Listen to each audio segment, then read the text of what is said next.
Hello student, रासायनिक बलगतिकी fourth chapter को पढ़ रहे थे। इसके अंदर अभिक्रिया के वेग जो होते हैं तीन तरह के होते हैं। प्रारंभिक वेग, औसत अभिक्रिया वेग, तात्क्षणिक वेग, उसके बाद वेग व्यंजक, इसको पढ़ा था। आज का जो टॉपिक है वो ऑर्डर ऑफ रिएक्शन या अभिक्रिया की कोटि। तो वेग व्यंजक से ही हम अभिक्रिया की कोटि को बताएंगे कि वेग व्यंजक से ही पता लगा देंगे। जैसे कोई अभिक्रिया है N1A plus N2B, N1C plus N2D। इस अभिक्रिया के लिए यदि हमें वेग व्यंजक लिखना हो तो वेग बराबर लिखेंगे के, क्रिया कारक है ए और बी, मोल घातांक के रूप में लिखे जाएंगे, तो इसके N1 और इसके हो गए N, एक वैसा।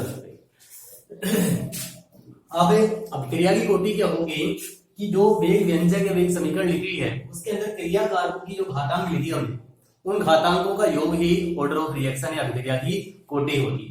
कि जैसे इसकी ऑर्डर ऑफ रिएक्शन या कोटि क्या हो जाएगी N1 प्लस N, जो घातांक है उसका योग अभिक्रिया की कोटि कहलाता है। जैसे अब ये जो कोटि होती है भिन्नात्मक भी हो सकती है, जरूरी नहीं कि 1 2 3 ही हो। जैसे कि मान लीजिए किसी एग्जाम्पल लिखा वेग लिखा है के ए बी की घातांक 1/, इस तरह लिखिए। इसके लिए कोटि लिखनी हो तो घातांक कितनी है, एक ही, नहीं लिखी तो कितनी है, एक है। बी की कितनी है, 1/2, तो कितनी हो गई 3/2। यानी कि इस इक्वेशन के लिए, इस वेग व्यंजक के लिए इसकी कोटि क्या हो गई 3/2। फॉर एग्जाम्पल लिखें जैसे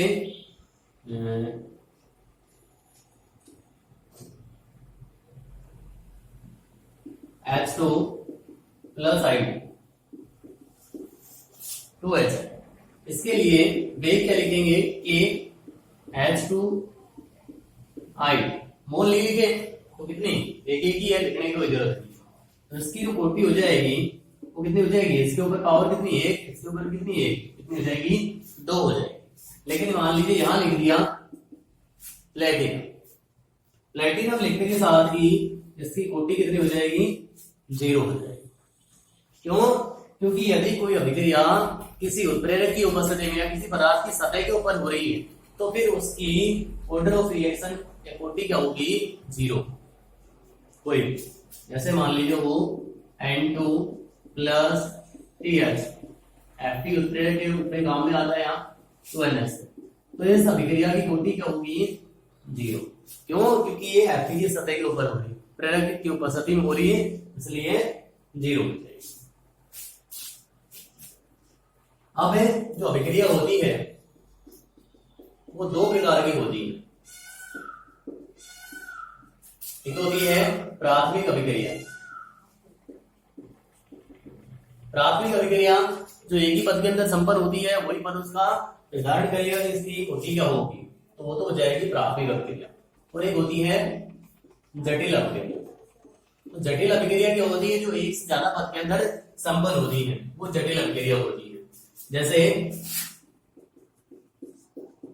2N2O5 के विघटन की बात करें तो 4NO2 प्लस O2, इसके लिए जो वेग है वो वेग बराबर है के N2O5। आगे जो 2 मोल लिखा है वो घातांक के रूप में नहीं रहता है। देखो मोल की संख्या घातांक के रूप में लिखी जाती है, लेकिन इसके अंदर जो कोटि है वो 1 होती है। क्यों होती है? क्योंकि जटिल अभिक्रिया है। जटिल अभिक्रिया में क्या होता है कि वो एक से अधिक पद में संपन्न होती है। जब एक से ज्यादा पद में संपन्न होगी तो जो पद धीमी गति से चल रहा है वो वेग निर्धारण पद होगा, वही अभिक्रिया के वेग का निर्धारण करेगा। जैसे इसकी बात करें तो ये अभिक्रिया की पूरे मैकेनिज्म को समझे, छोटी रिएक्शन लिखी हमने। तो N2O5 का जो विघटन होता है, पहले 1 मोल विघटित होता है धीमी गति से, और वो देता है N2O3 प्लस O2। अब बना हुआ N2O3 फिर विघटित होके देता है NO2 प्लस N। अब दूसरा मोल जो बच गया N2O5 वो NO से योग करेगा और फिर तेज गति से देगा वो 3NO। टोटल जोड़े तो इसके अंदर 1 और 1 2 N2O5 काम में आए, 2 मोल। उसके बाद में बड़ा कौन है यहाँ O2, N2O3 तो विकटित हो गया, NO2 दे दी, NO दे दी, NO3 यूज हो गई, तो NO2 तीन ये और एक ये 4 NO2 तो ये हो गई, तो 4 NO2 प्लस में हो गया O2।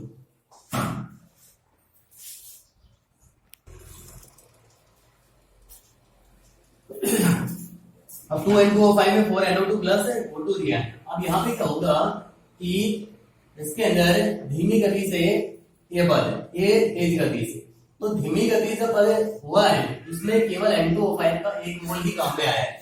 तो यहाँ वेग निर्धारित पद कौन सा है, ये है।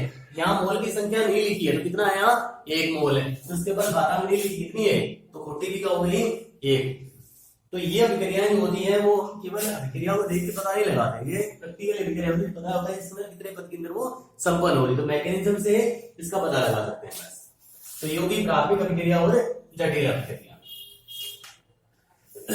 उसके बाद है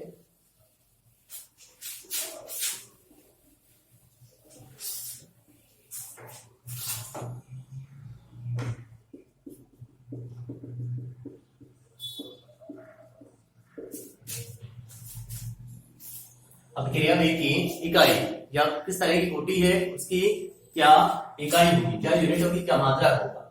तो उसके लिए फॉर्मूला है, अभिक्रिया का जो वेग है वो सांद्रता अपॉन समय होगा। इकाई समय के अंदर सांद्रता परिवर्तन क्या होता है, वेग होता है, ठीक है। तो सांद्रता बटे समय गुणा 1 अपॉन सांद्रता की पावर n। अब यहाँ n का मान 0, 1, 2, 3 कुछ भी हो सकता है, कि यहाँ n गुण है कोटि, कितनी हो सकती है 1, 2, 3, 0 कुछ भी हो सकती है। उसके लिए उस वेग की यूनिट लिखें कि मान लीजिए शून्य कोटि की अभिक्रिया, शून्य कोटि के n बराबर क्या है यहाँ 0 है, तो इसके लिए वेग की जो यूनिट होगी वो क्या हो जाएगी, सांद्रता की मोल प्रति लीटर, समय की सेकंड, इंटू 1 अपॉन सांद्रता की मोल लीटर इनवर्स, पावर कितनी 0 है, कैंसिल हो गया, क्या बचा यहाँ मोल लीटर इनवर्स, सेकंड ऊपर आया तो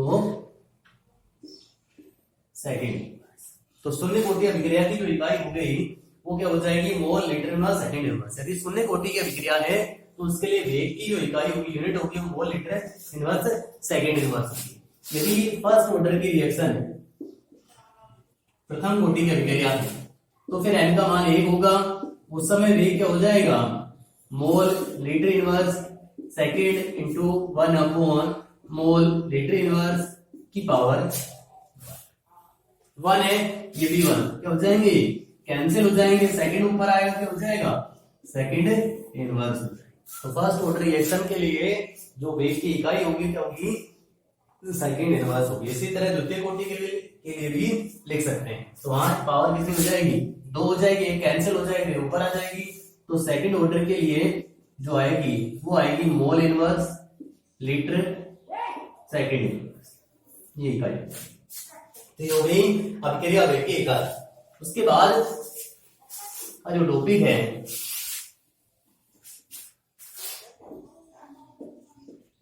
वो अभिक्रिया की आणविकता। अभिक्रिया की आणविकता क्या होगी कि किसी भी रासायनिक अभिक्रिया के अंदर भाग लेने वाले जो क्रियाकारक अणु हैं उनके मोलों की जो संख्या का योग होगा वो अभिक्रिया की आणविकता होगी। जैसे 2N2O5 4NO2 प्लस 4, इसकी हमने पढ़ी है कि इसकी जो कोटि है उतनी है 1। इसका जो वेग की इक्वेशन है, वेग व्यंजक है वो क्या है N2O5। लेकिन आणविकता बढ़ रही है, आणविकता क्या है कि इसके अंदर कितने अणु भाग ले रहे हैं, क्रियाकारक अणु कितने भाग ले रहे हैं 2, तो आणविकता कितनी है इसकी 2 हो जाए। N2 प्लस 3H 2NH, तो उसमें कितने अणु 3 और 1 4, तो इसकी आणविकता कितनी हो जाएगी 4। यदि एक्टिव उत्प्रेरक लिखा है तो कोटि क्या हो जाएगी 0 हो जाएगी। तो कितने क्रियाकारक अणु यदि अभिक्रिया में भाग ले रहे हैं तो उनका योग क्या कहलाएगा, उसकी आणविकता कहलाएगा। अब आगे है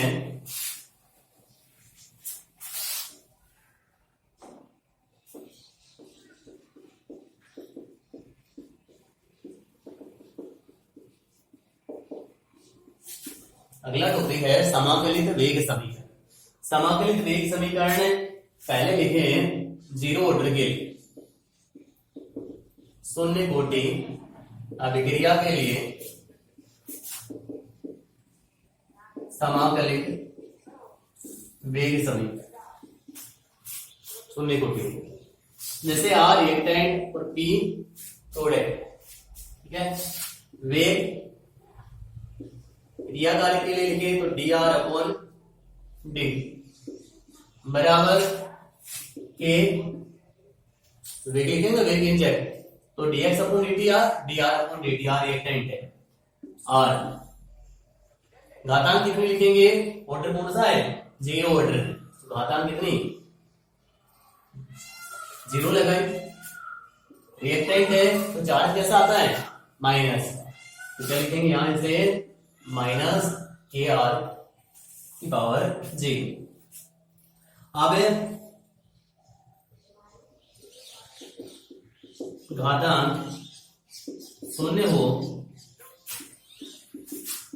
तो उसे क्या मानते हैं, इकाई मानते हैं। ये मान लीजिए आर की पावर जीरो है तो आर क्या मान लिया एक, ताकि कैसे एक को गुणा करें ना कि जीरो, तो D R upon D T बराबर किसके हो गया माइनस के, डी टी को उधर लेके जाए तो डी आर बराबर माइनस के डी, ठीक है। अब इस समीकरण का समाकलन करते हैं,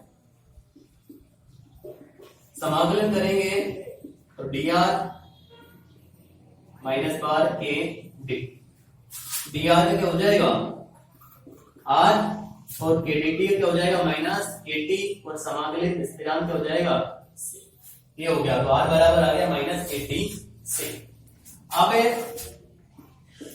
प्रारंभ में तो क्रिया स्टार्ट नहीं होती है, प्रारंभ के अंदर टी बराबर समय बराबर क्या होता है जीरो रहता, तथा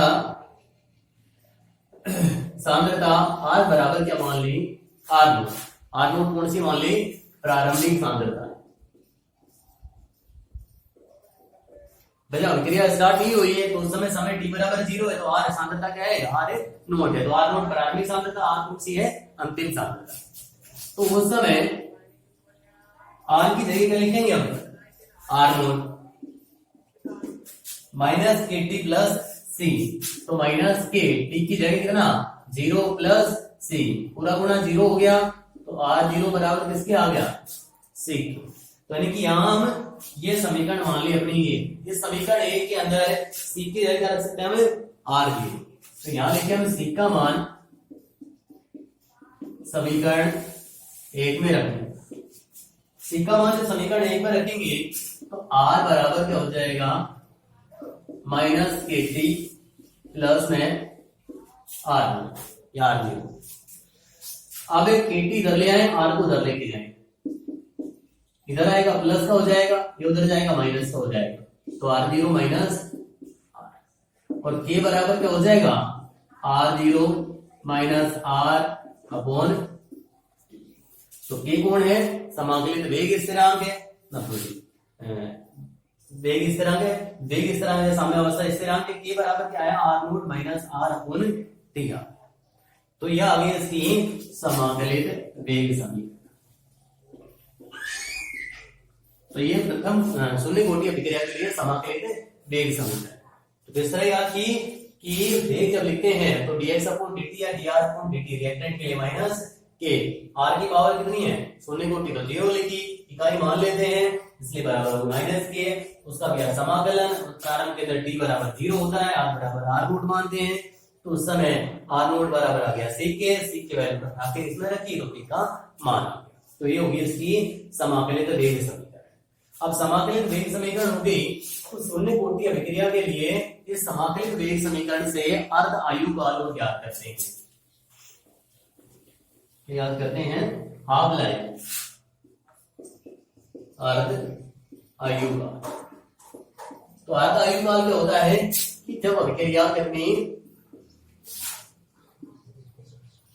50% कंप्लीट हो जाए तो उसकी हाफ लाइफ या अर्ध आयु काल होता है, तो वो अर्ध आयु काल होता है, उस समय अब शून्य कोटि के लिए लिखे हम तो T होता है T1/2 और R सांद्रता होती है प्रारंभिक सांद्रता की आधी। तो 50% होगी तो प्रारंभिक सांद्रता कितनी बचेगी, आधे बचेगी, तो R0/2 हो जाएगी। अब इस इक्वेशन के अंदर यदि हमें इस T1/2, तो T1/2 कौन है, अर्धायुकाल, इस अर्धायुकाल को इस समाकलित वेग समीकरण से ज्ञात कर सकते हैं। कैसे देखो, रखिए हम k बराबर R0 माइनस R की जगह क्या रखेंगे, R0/2 और T की जगह T1/2 इधर ले आए, R0 माइनस R0/2, तो ये फुल हाफ तो हाफ बचेगी, तो R0/2 नीचे कितना बचा, k उधर जाएगा, T1/2 आगे तो k, या फिर ले सकते हैं R0/2, तो ये आ गया हाफ लाइन। T1/2 बराबर क्या होगा, R0/2k, क्या होगा, साम्यावस्था स्थिरांक, वेग स्थिरांक हो जाएगा, और R0 कौन है, प्रारंभिक सांद्रता। तो यहां यदि हम कहें कि शून्य कोटि अभिक्रिया का अर्धायुकाल क्रियाकारकों की प्रारंभिक सांद्रता पर निर्भर करता है, कि जो हाफ लाइफ है शून्य कोटि अभिक्रिया का वो किस पर डिपेंड करता है, रिएक्टेंट की प्रारंभिक सांद्रता। R नहीं है यहाँ, कौन है, R0 है, R0 है, तो उसकी प्रारंभिक सांद्रता उस पर डिपेंड करता है। तो यदि इसका हाफ लाइफ T1/2 ज्ञात करना हो तो क्या चाहिए, k और R दो वैल्यू चाहिए, से ज्ञात कर लेंगे। एक बार पूछे जाते हैं T1/2 अर्धायुकाल पूछे जाते हैं, तो ये हो गया शून्य कोटि अभिक्रिया के लिए। उसके बाद फर्स्ट ऑर्डर के लिए भी है, तो फर्स्ट ऑर्डर प्रथम कोटि अभिक्रिया के लिए हमें कल की क्लास के अंदर पढ़ेंगे।